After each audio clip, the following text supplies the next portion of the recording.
নিজে ইনকাম করব আর সেটা দিয়ে পরিবারকে খুশি করব বা কিছু একটা কিনে দিব, এটা সত্যি আমার জন্য অনেক বড় একটা পাওয়া যে আমার নিজের ইনকামের টাকা দিয়ে আমি আমার পরিবারকে খুশি করাতে পারলাম। হ্যালো এভরিওয়ান, আসসালামু আলাইকুম। সবাই কেমন আছেন? আলহামদুলিল্লাহ, আপনাদের দোয়া এবং ভালোবাসা আল্লাহর রহমতে আমরা সবাই ভালো আছি।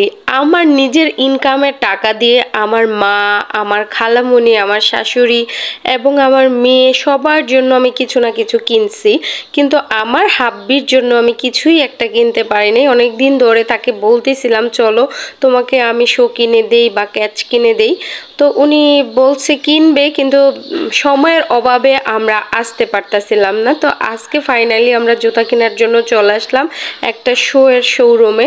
তো এখানে অনেক ভালো ভালো কালেকশন ছিল, সব লেদারের জুতা খুবই সুন্দর সুন্দর ছিল। তো আমার হাজব্যান্ডের বেশিরভাগই ক্যাচ আর শো পরে, কারণ উনি বাইক চালা। আর এই দেখো আমার ছোট্ট মেয়েটা শো পরে কিভাবে নাচতেছে। এই জুতাগুলো আমরা পছন্দ করে নিছি। তো অনেকগুলা কালেকশনই দেখতেছিলাম, ভাইয়াও একটা একটা করে পরায় দেখাইতেছিল যে ওনার পায়ে কোনটা মানাচ্ছে বা কোনটা সুন্দর লাগছে, কোনটা ওনার কমফোর্টেবল ফিল হচ্ছে।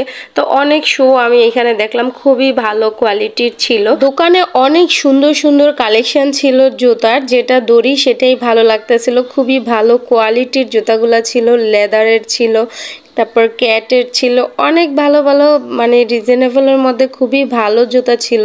তো অনেকগুলো দেখার পরে আমার হাজব্যান্ডের কোনটা পছন্দ হয় সেটাই আসলে মেন কথা। তো ওনার ফাইনালি এই জুতাটা ভালো লাগছে, এটা খুবই ভালো ছিল কোয়ালিটিটা। তো এই জুতাটা ভালো লাগছে, তারপরে হচ্ছে যে এই জুতাটা ভালো লাগছে। এই দুইটা জুতা আমরা নিয়ে নিলাম। তো দুইটা জুতা আমি ৬,২০০ টাকা দিয়ে নিছি। আলহামদুলিল্লাহ, আমি অনেক খুশি। কাউকে কিছু দিতে পারলে আমার অনেক বেশি ভালো লাগে। আর বিশেষ করে আমার মাই ডিয়ার হাব্বিকে আজকে আমি খুব সুন্দর 2 জোড়া জুতা কিনে দিতে পারলাম, এজন্য আমার অনেক বেশি খুশি লাগতেছে। আর ভিডিওতে বলতেছিলাম ও যাতে মনে রাখে যে আমি ওকে 2 জোড়া জুতা কিনে দিছি। তারপরে চলে আসলাম ঝালমুড়ি খেতে। বাইরে যাব আর ঝালমুড়ি ফুচকা খাবো না তা তো হয় না, তাই না? তো ঝালমুড়ি ফুচকা আমরা খেয়ে নিলাম। আজকে ওরকমভাবে আর ভিডিও করলাম না।